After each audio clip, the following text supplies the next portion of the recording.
So hi guys, Linda here. Welcome back to my channel. If you just see me for the first time, thank you for clicking on this video. My name is Linda and I make videos from Lagos, Nigeria. In this video today, I'm going to be sharing with you the reason why you keep having flyaway hairs in your wigs or in your sewings. And if you want to cut that out, if you want to stop having lots of flyaways in your hairs or in your wigs, then I think you should keep on watching this video. And if you are yet subscribed to my channel, kindly click on the subscribe button just right below and turn on the post notification bell so you know when I upload a new video to this channel. So guys, let's get right into the video.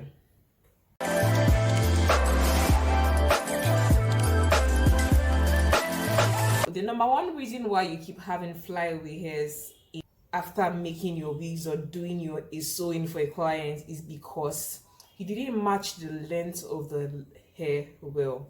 By matching the length of the hair, what I mean is when you want to fix hair to avoid having the flyaway situation, what you should do is make sure you use the shorter bundles at the bottom side and the longer bundles on the upper side of your head or the client's hair, or probably when you're making a wig. If you have 3 bundles of hair and a closure, you should ensure that the hair you use at the bottom side could probably be a 12-inch, while the second length could now be a 14-inch, while the one you use at the upper part could be a 16-inch bundle, and you can also use an 18-inch closure just to wrap up the hair. So by that, you see that it goes in steps from 18 at the upper part for the closure to a 16-inch bundle, a 14-inch bundle, and a 12-inch bundle. So they just meet each other halfway somewhere around here. So you just have an even flow where you wouldn't have any short hairs peeking through.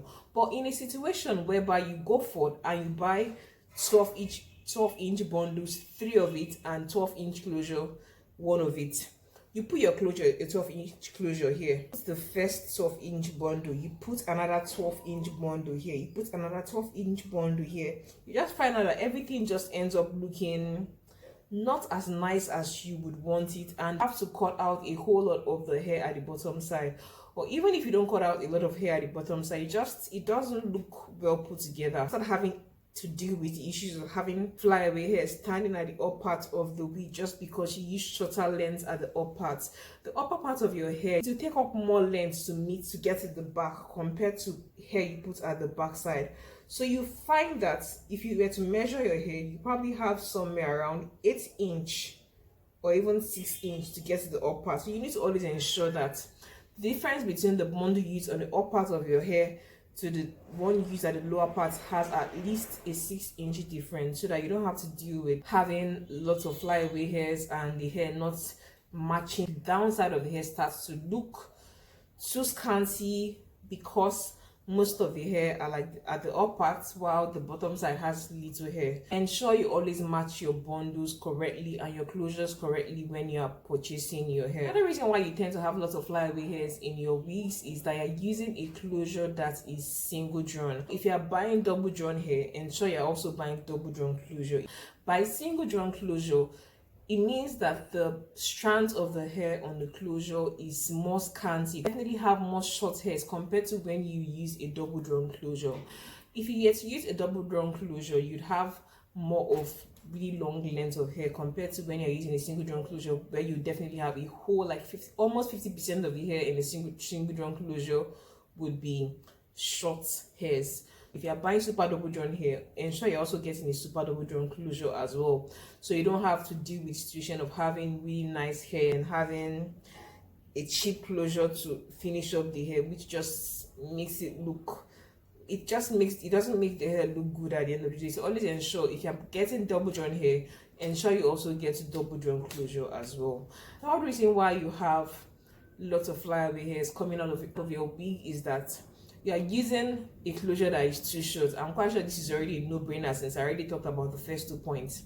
Always ensure if you are using a 14-inch bundle of hair, ensure that you at least use a 16-inch closure to make that hair. If you probably got 3 bundles of 14-inch hair, ensure that you get 16-inch closure to match with the hair, so you don't have to deal with having flyaway hairs. Fourth reason why you still have flyaway hairs, short hairs sticking out from your hair or from your wig is because you haven't styled the hair well. Invest in getting hair wax. It's really affordable. I think you can get hair wax for at least somewhere around $5, $6. If you're in Lagos, Nigeria, 1,500 naira, maximum 2,000, 2,500 naira. That can help you purchase hair wax. And what the hair wax does is it helps to tame flyaways. The moment you put the hair wax on the hair, the flyaway hairs just slips down. Or even using a styling mousse. A styling mousse will also help to tame the flyaway hairs down. So something as simple as just styling the hair well will just help to tame the flyaways that are peeking through your wig. That's in a situation whereby you already bought the closures that don't match your hair. Then you can just use things like hair wax and a styling mousse to ensure that the hair turns out looking okay. So guys, if you got value out of this video, don't forget to subscribe to my channel, and also give this video a thumbs up, like this video, share with your friends, and check out my other videos relating to hair that could be of help to you. I have a playlist named Hair Business Guide, so you can click on that playlist to watch my other hair related videos. If you also want to see content related to makeup, click on my playlist for makeup tutorials, so you get to watch all of my makeup tutorials. So guys, thank you so much for watching, and I'll see you in my next video. Until then, remember, be bold and have courage. Live a positive life. I love you, but God loves you more. I'll see you in my next one. Bye guys.